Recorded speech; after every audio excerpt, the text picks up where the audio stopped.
Hey everybody, good to be back. Got a couple new episodes tonight during the off season. Just had a couple things on my mind, of course, regarding my team, the Yankees. But I wanted to make this video about Adrian Beltre because I find Adrian Beltre's career truly interesting to consider. And I actually was kind of inspired to make this video about Adrian Beltre due to something I saw on MLB Network. I think it was about last week, where Anthony Recker compared Adrian Beltre and David Wright's peak, and he identified Adrian Beltre's peak, I think, as being basically similar to Wright. I mean, you had Beltre at 04 through 2012, and I'll say I'll say something about that in a minute as relates to David Wright. And Wright's peak, I mean, just going off the top of my head, Wright came up in 04, highly productive player as early as 05, and a beast really 06, 07, 08. 09, he has a little bit of a puzzling power outage, but his numbers are still pretty quality. The first year at the cavernous City Field, which is really kind of, new Camden Yards with the crazy left center field dimensions, before new Camden Yards. But also City Field was like the first iteration of City Field really was wild because it played really deep. Even right center was really deep too. It was an extreme pitcher's park when it first opened, and Wright had a power outage. And in 2010, his power came back, but some of the other numbers slipped. And 11 and 12, he's kind of beastly again, but never really at the level he was at in his early 20s. So the peak of his career really was in his early 20s, and then unfortunately the injuries start. And I just found it interesting that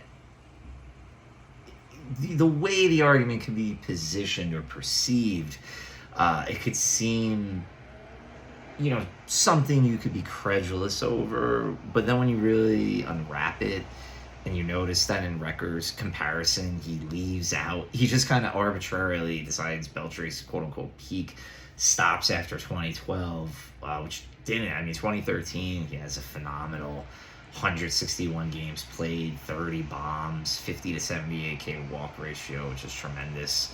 315 batting average. So just arbitrarily leave that year out. At 14 in a really low offensive environment season, he has 144 OPS plus, playing in a hitter's park, even though he only hits 19 home runs, because he has a 388 on base, hits 324. And again, that was in a very 2014 was a low offense season. And, he kind of declines a bit after that, has a really nice 2016. That's kind of his last big season. 2017, he's on his way to having a great year, but gets hurt and decides to hang it up after 18. Still a pretty productive player. So Recker's graphic leaves out a lot, leaving out 7 or 8 more years of Beltre being awesome. It seems to tilt the argument or make it a bit believable that you can kind of credibly compare Wright and Beltre's career when you really can't. So I was actually going to mention that later, but I kind of got to it now. But Beltre is just a really interesting case study in the way a guy could be perceived over an extended stretch of time, and the narratives that coalesce around the guy, which impact the way people view his career, even as it's unfolding, and often when applied to Beltre, if not being totally untrue, they're ingrained with such a bias, the bias of not delivering on extremely high expectations, being kind of the first component that he deals with early in his career. Then also the bias of not delivering on a career year in the aftermath of career, not necessarily replicating it. After that, then an interesting case of bias of that, of like, can he do it for more than one season? Seemingly that being a knock against him after he has a phenomenal 2010 and being used as a justification for the Red Sox to look elsewhere for star power and production after the 2010 season. And then after that, I feel like when he's in Texas, he really just settles into being a great player and being perceived as a great player and performing extremely well on the largest stages in October in the playoffs, and I feel like the narrative evens out, and he's basically perceived, rightly so, as a Hall of Famer by, I'd say post 2014. Most people would agree that he's on his way to the Hall of Fame, as long as he kind of chips in another strong years, another couple strong years. But I just find Beltre really, really interesting to think about for this reason. So he signed out of Santo Domingo in the Dominican Republic by the Dodgers, and there's a lot of controversy about them striking an agreement with him before, I believe, he turns I think it was 16 before a player could be signed back then. So there's a lot of skullduggery, and investigations, and it was a bit controversial. But he ultimately stays with the Dodgers after he signs with them. Expectations are really high. So first, Beltre context, when he comes up in 98 as a 19-year-old. In 1998, you have Alex Rodriguez redefining what a shortstop can do, how great how great a shortstop could be. In 98, certainly, as a ridiculous 1996 first full season. 98, I believe he's having his first 40 home run season at shortstop. 98, you also have Derek Jeter having a ridiculous season. In his early 20s, he wins a World Series as a rookie. Even throw Edgar Renteria in the mix. Edgar Renteria doesn't become a guy that is used to knock Beltre as Beltre gets his kind of career underway. But he delivers the game-winning hit as an extremely young player in the 1997 World Series. I was going to say as a rookie, but off the top of my head, I'm actually not altogether positive that was his rookie year. 96 might have been his rookie year. In fact, I'm pretty sure it was. But game-winning hit, Game 7 World Series. Another young player doing amazing things right out of the box, essentially. And then Nomar Garciaparra is doing great things. So all these guys are shortstops, right? And Beltre is not a shortstop, but what Beltre is he's a phenom coming up through the Dodgers farm system with extremely high expectations attached to him. So although he's not a shortstop, he's a third baseman. He's supposed to be the Dodgers A-Rod. He's supposed to be, he's supposed to make an impact of a Derek Jeter, essentially, right out of the gate. So those are the expectations around him. They're exceedingly high. So Beltre comes up at 19 and struggles. 1998, 215, 278 OBP, 73 OPS plus, and almost 200 ABs. So he struggles significantly out of the box, starting his career as a 19-year-old. So immediately it's kind of like pump the brakes. It's like pump the brakes. He's not necessarily, maybe he's not in those guys' class. Maybe he's not in the class of an A-Rod, not in the class of Jeter. Is this fair? Of course not, because he's only 19. He's actually 2 years younger than Jeter, in particular, when Jeter comes up. The Dodgers, too, are not going through. They're very far removed from being the Dodgers of today, that we know from the past decade, since the new ownership group came in 2013.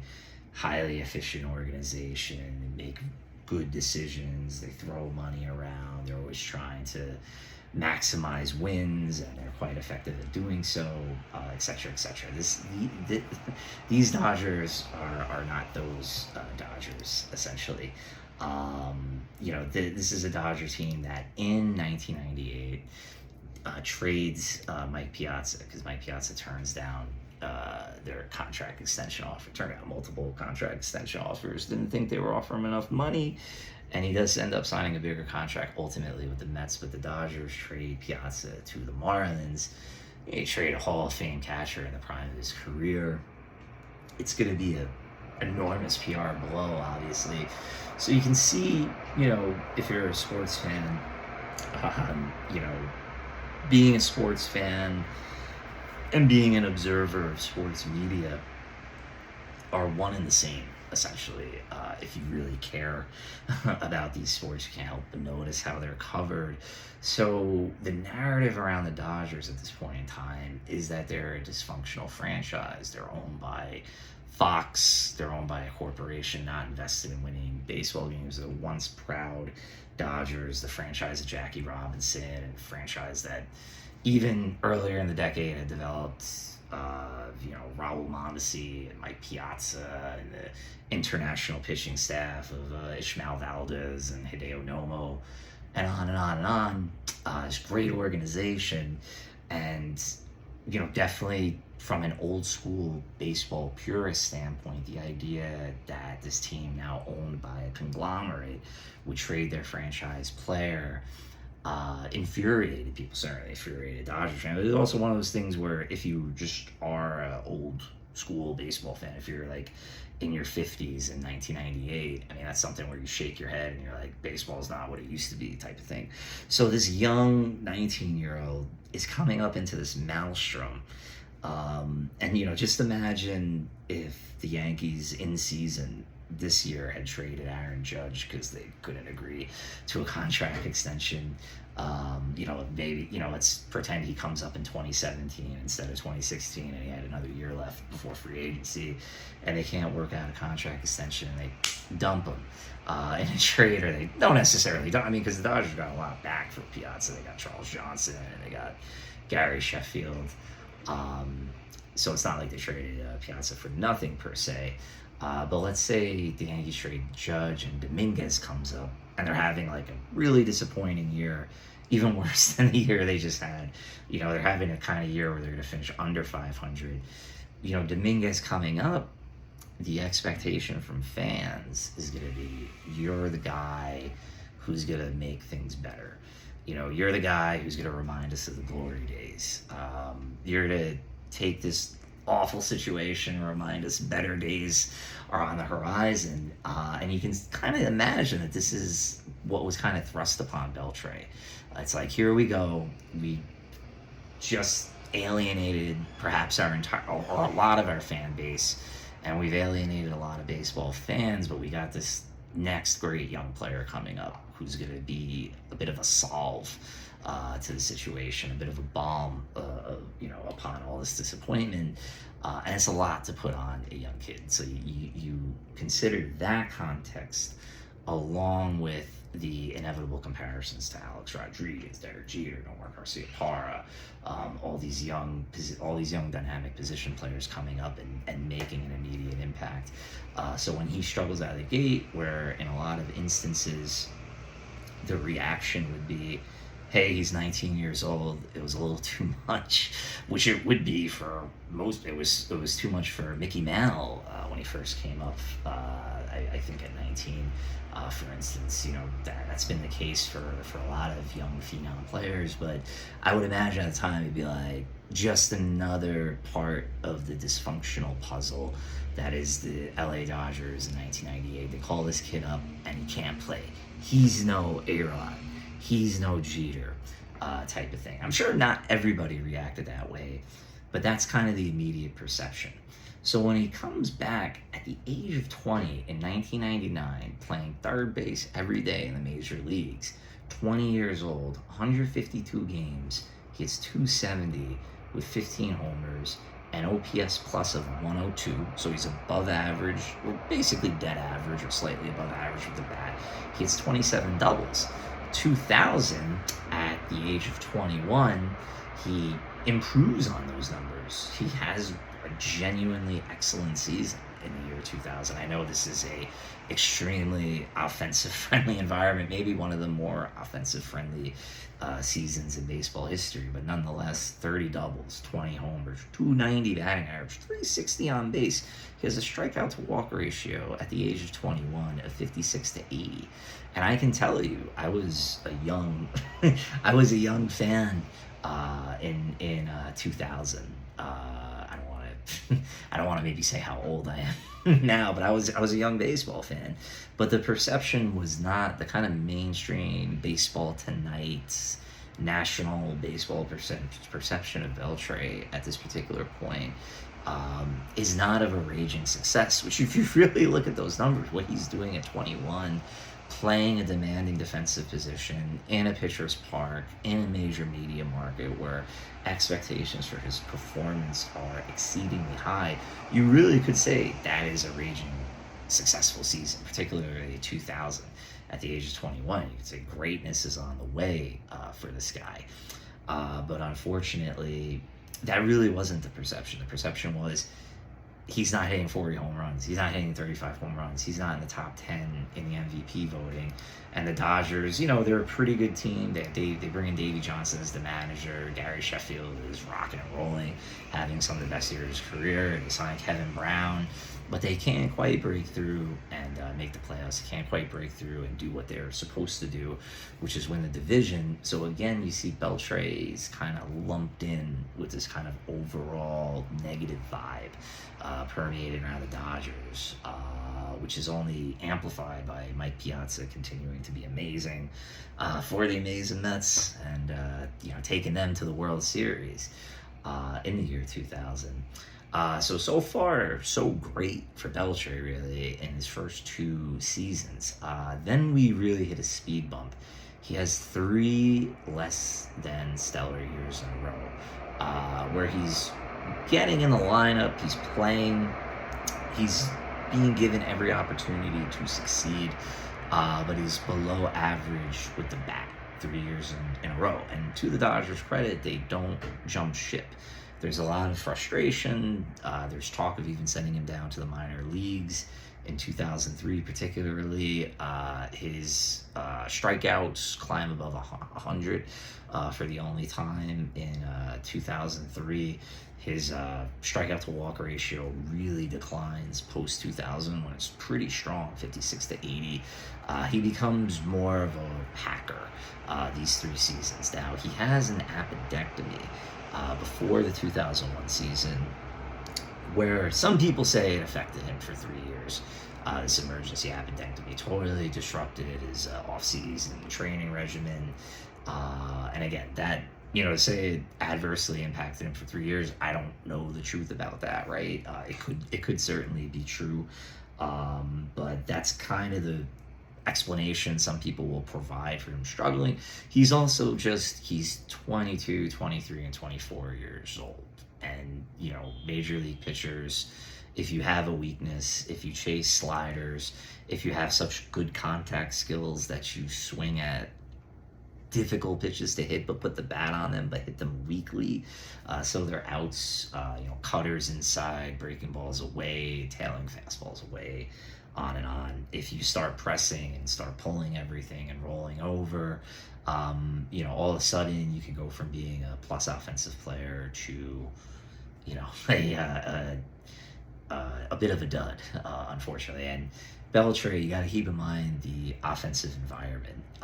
2001, 2002, 2003. This is an offensive-friendly time period in Major League Baseball, although the NL West, other than the perennially terrible pitching staffs the Rockies are rolling out there, you do have some tough pitching in the NL West. The Giants have pretty competitive pitching staffs. They have a really nice back end of the bullpen with Felix Rodriguez and Rob Nen, certainly. And they have, guy Levon Hernandez and Kirk Reeder, and certainly Jason Schmidt, post 2001, gives the Giants an ace. And obviously, you don't need to know about Randy and Kurt in Arizona in this time period. So if you're in a division, this is like a tough division to maybe dominate offensively in as a young player. Don't tell that to Barry Bonds, the veteran Barry Bonds, who's like just destroying the world at this point. But for whatever reason, Beltre does really take a pronounced dip here. And I don't necessarily counter the narrative that he significantly struggles and is a bit disappointing in this time period. But what ends up happening is Beltre, these 3 years, 01, 02, 03, they really follow Beltre around for a really, really long time. And I'll explain. So between the, declining public perception of the Dodgers, the personnel mistakes, the trade of Piazza, going back way further than that, the enormous screw-up of trading Pedro Martinez, and on and on and on. All the things that lead to the Dodgers not winning a playoff series for a long time. I'm trying to think. I mean, I know they made the playoffs in 95 and 96 and got knocked out in the division series both those years. So Dodgers didn't win a playoff series until 2013 from 88, if I'm not mistaken. And this happens for a reason, because they made a lot of mistakes. And, as with any team, you have bad luck and things go wrong, things go awry. Guys don't develop the way you think they will. Todd Hollandsworth and things like that. These things happen to teams because sports are really hard, and it's really hard to win titles, and it's hard to be a great team. So Beltre's 2004 kind of speaks for itself. He has these 3 really disappointing years, and then boom, he's kind of back to being the guy he was in 2000, except with like way more power. His strikeout to walk ratios basically gets back to that 2000 level. So 2000, he's 56 walks, 80 strikeouts. 2004, he's 53 walks, 87 strikeouts. Oh, that's nice. So he must have had a pretty good year, right? He had an amazing year. He had 330, 388 on base, 629 slugging, 1,000 OPS, 48 home runs, Madon. And he can't really seriously challenge Bonds for MVP, because who could in the 2004 season? But he has as good of a year as you can have in the National League at that particular time if your name is Barry Bonds. So again, his 2004 kind of speaks for itself. Now, he's a free agent after the season. So again, perception, right? Paul DePodesta is the Dodgers GM at this point. He's from the Moneyball school of roster management, which means a few things. It means you don't over-invest in one player because you can always accrue production in the aggregate. Number one, you don't necessarily love it when a guy doesn't have great plate discipline. Even if the results are really good, you don't trust that. You don't trust that process. You don't love that process. So Beltre has a really good on-base percentage in 2004, but if you're Paul DePodesta and you're looking back at his career numbers, you're a little bit concerned because you're saying to yourself, what if he backslides again into being the guy he was in 02 or 03? Even if he keeps the power, if he's like a 30 home run guy with a 320 on base, and I'm paying him back in those days, I'm paying him 12 to 15 to 16 to 17 million dollars, I may have misallocated my resources, right? Because on base was like God back then, and it really isn't true to an extent, because you can be great at other things besides on base percentage and still be a great player as long as your on base doesn't stink. But it's hard to be much of a good player if your on base stinks. So again, we see kind of the disappointment of Beltre's past influenced the perception of Beltre, where the Dodgers, instead of saying to themselves, we have to keep this guy at all costs, this guy is going to be a Hall of Famer, which he does end up being. Let's give him an 8-year deal. They could have made it absolute. They could have maybe given him like 8 for 14 in like 2004, and they would have made out really, really well in that bargain. But instead, Beltre leaves. He gets the contract he's looking for. Him and Scott Boras get the contract they're looking for from the Mariners. Now, his time with the Mariners is really interesting when you look at Beltre. One second. There's kind of like this. Oh. Cool. There we go. I closed my window for a second. Thanks for sticking with me. I don't know what the hell is going on out there. Some kind of like loudspeaker or something going on. So, Beltre's time in Seattle is really, really interesting. Because, again, the perception of Beltre with Seattle, partially because he does backslide his first year with the Mariners and kind of reverts back to being that less than great Beltre from 2001, 2002, and 2003. In 2005, he has 38 walks and 108 strikeouts, which would make Paul DePodesta's hair turn gray, especially after he gave him that, if he would have given him a big contract. And he doesn't have a great year, his first year with Seattle. But then he goes on 06, 07, 08, 105 OPS plus, 112 OPS plus, 109 OPS plus. So you see, he's not matching what he did in his 04 season in the power department. But those 3 years of the Mariners, he has 25, 26, and 25 home runs. So what's the perception of Beltre in those 3 seasons, 06, 07, 08? I'm telling you, I was there, people. I was in college, huge baseball fan, followed the sport religiously, as I still do. The perception was not great. The perception was he's a one-year wonder. He was an MVP caliber player in 2004. He's coming nowhere near doing that again with the Mariners. He couldn't match what he did in that 1 year. Furthermore, it was a contract year, which then brings in this kind of weird moral element, as if he could snap his fingers and put up those numbers every year. And he only kind of did it because he was looking for a contract, which is kind of like an unpleasant, untrue thing to kind of allege about a player, that he's not kind of giving it his all unless a contract is on the line. But these were the things. So it wasn't said, hey, Beltre is doing well with the Mariners. Safeco's a really tough place to play. He's not in a lineup with a ton of protection. The teams weren't great. 07, they had a pretty good team. They almost made the playoffs. But certainly 2006 and 2008 particularly. 2008 Mariners were really bad. So instead of it kind of being, well, this guy's like a bright spot on an otherwise wayward team, it's kind of like he's disappointing again. So again, he's not really being disappointing. Like in 99, same thing in 99 and 2000.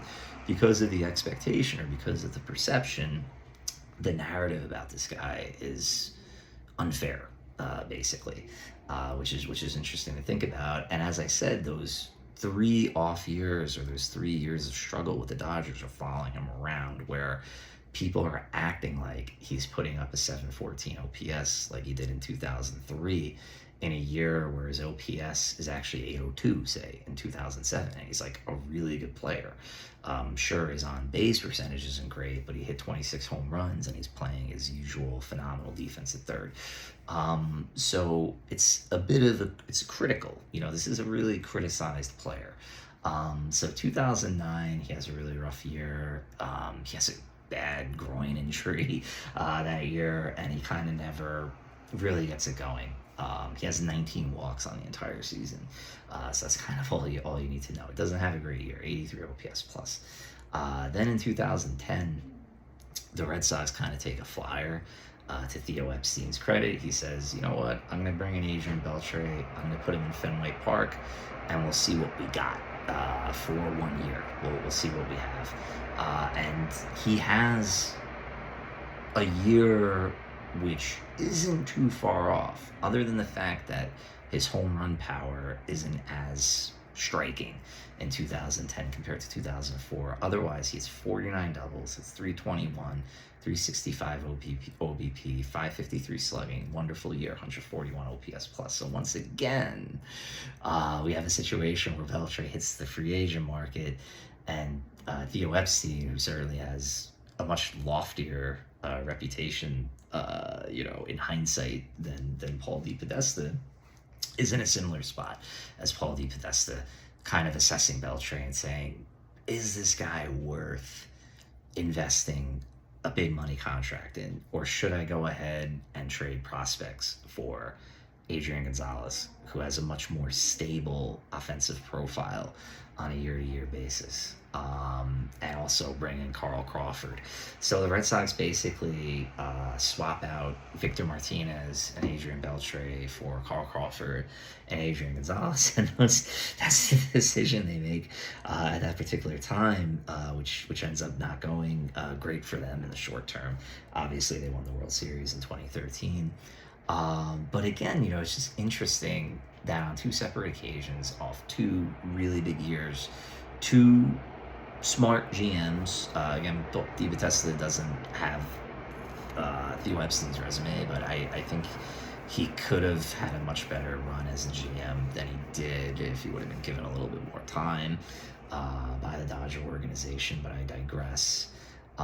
Both these guys decide, you know what, Beltre is not the guy that I want to kind of invest in over a long contract. So even though Epstein hits it out of the park, bringing in Beltre for 1 year, he lets him walk, and we have John Daniels, the Rangers GM, who says, no, this guy's really good. And they're really, what I remember about that move is their level of certainty that this guy's a dude. We're giving him a big contract, and we're riding or dying with him, and it's going to work out. And that was their attitude, the Rangers, and they were absolutely right. John Daniels was kind of killing it at that point in time for the Rangers organization. And Beltre with the Rangers, as I say, the narrative levels off, and it's like this enjoyable time period with him as a baseball fan where people really appreciate Beltre because he's having great years. His seasons with Texas, 2011, 12, 13, 14, and on, they're impossible to ignore. But what happens is people go back and they say, this guy was always really good. He's never been as good consistently as he is with Texas. But he did some really good things in some seasons that weren't necessarily appreciated. And if you looked at it from a positive standpoint, if you were kind of positive and bullish about him, and you said, no, he's great, he came up at 19, he has phenomenal talent, he weathered some rough years with the Dodgers and weathered all these high expectations, and came out of it, as a highly productive, reliable big leaguer, who had another great walk year in 2010 like he did in 2004. If you're bullish about it, like Daniels was, you're going to benefit immensely from it. But it just felt like kind of looking at Beltre's career, because this is something that I find really, really interesting as a baseball fan and as a sports fan, but particularly with baseball, where the narratives are so strong and storytelling is such a intrinsic part of following the sport, where the story around a guy as it's unfolding doesn't necessarily provide justice to the player's potential or to what the player had actually done in his career.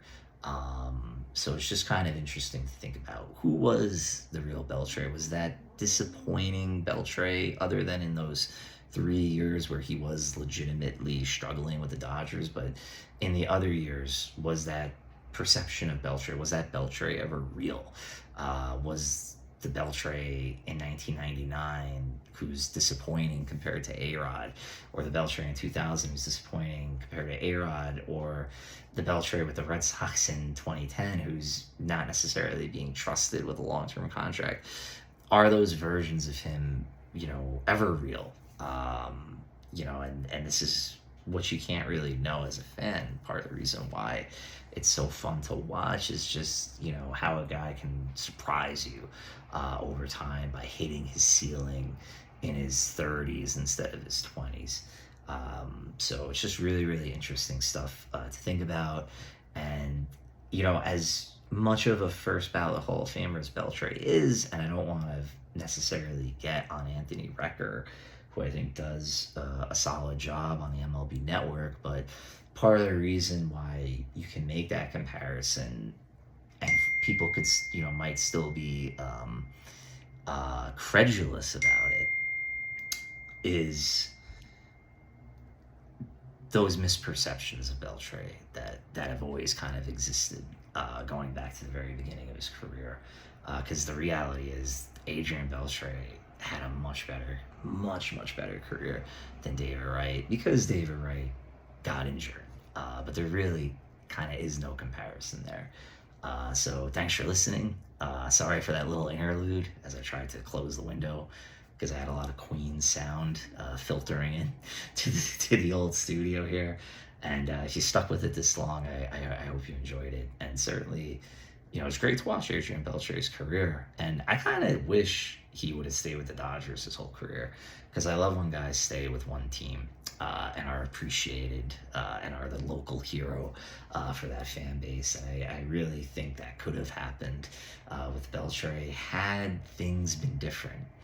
If the Dodgers are a 95-win team early in his career, I think a lot of things go different with him. I really, really do with the Dodgers. So it's kind of a big what if. But what we do know is that he had an awesome career anyway. So take care. Thanks for checking it out, and have a good night wherever you are.